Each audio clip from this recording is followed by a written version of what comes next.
Over the next several videos, we're going to talk about Unreal Kismet. Kismet is a visual scripting system. Now, what that means is that it's a scripting system that allows artists, or non-coding kinds of people, to create scripted behavior in their levels in a quick, intuitive, and easy manner. Now, you can take a look at Kismet at any time in your level, but what I want to do first is jump into this level that I've set up, kind of show you what's going on so you get an idea of the kind of things Kismet is doing here in this particular level. Then we'll open up and take a look at this level's Kismet, and then as we move through progressive videos, I'll show you how to actually set this up yourself. So here we are. I'm going to go ahead and just jump in, start playing this level. Now, this first part you might have actually seen, but this is using Kismet too. We have a door that slides open. It's pretty easy to set up. Now, over here next to the door, we have a light switch. So if we take a look up here, we have a light that activates and deactivates, and it has its own sound effect. Up here on top of the stairs, we have another switch that's red instead of blue.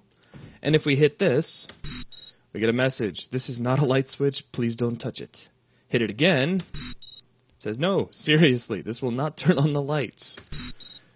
You want the blue switch next to the door. See it? Yeah, of course I see it, but I still want to push this button. So it says, is it really so hard to just leave this switch alone? And then finally, if you hit it one more time, okay, have it your way, but don't say we didn't warn you. 10, 9, 8, 7. Try to run out the door, 6, 5, but it won't open. 4, 3, 2, 1. And we blow up.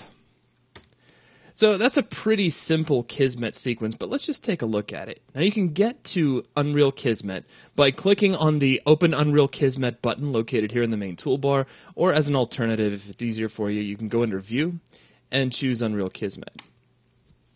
So here we are inside the Kismet editor, and what you're going to see are a series of nodes called sequence objects, and several wires that connect them all together. Now, for simplicity's sake, let's pick on something that's fairly straightforward, like our door. Actually, you know what? Let's take a look at the light switch. I changed my mind. The light switch is even easier. Now, when you're working in Kismet, there are just a few different types of sequence objects that you're going to be using.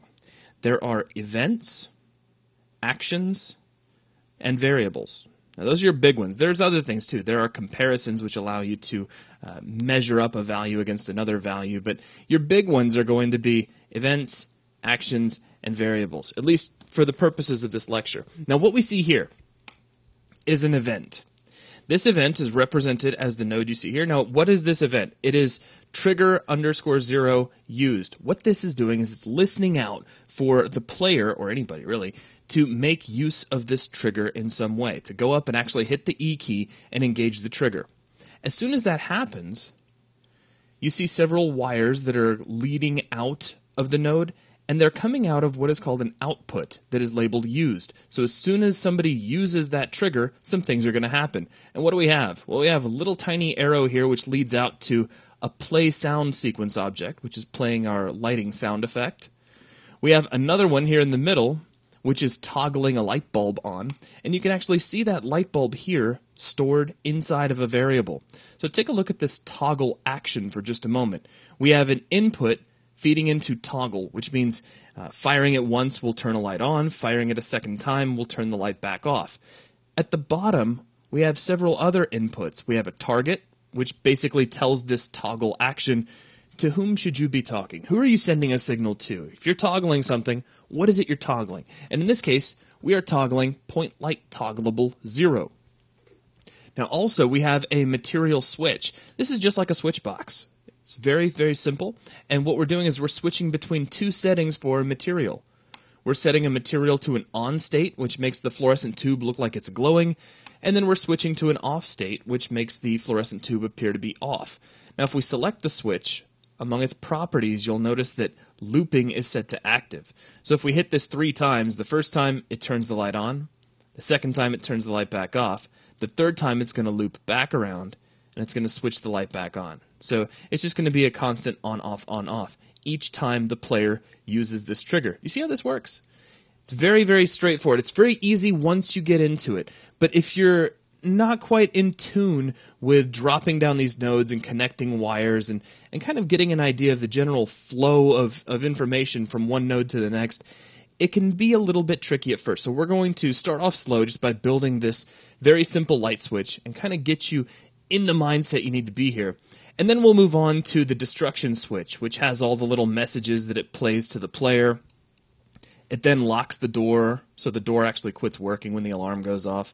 And then we've got a separate section here, which does our little 10-second countdown, after which we get an explosion sound, we blow up the player, and then we reset everything. Basically, we unlock the door and we stop the alarm in case they start back up. Overall, this is a very, very simple sequence. If you open up certain levels from actual professional Unreal games, such as Gears of War or Unreal Tournament 3, you can find Kismet sequences that are vast. As a matter of fact, you can actually define scripts that create your very own kind of game. You can basically write games right here inside of Kismet, which is something that we're going to take a look at in an upcoming video where we're going to build a top-down game, an entirely different way to actually play Unreal all through Kismet. So all kinds of things you can do. But here, just for our introduction, we're going to start fairly simple. So go ahead and get ready, because we're going to take a look at scripting up our levels. That is going to wrap things up for this video. Thanks a lot.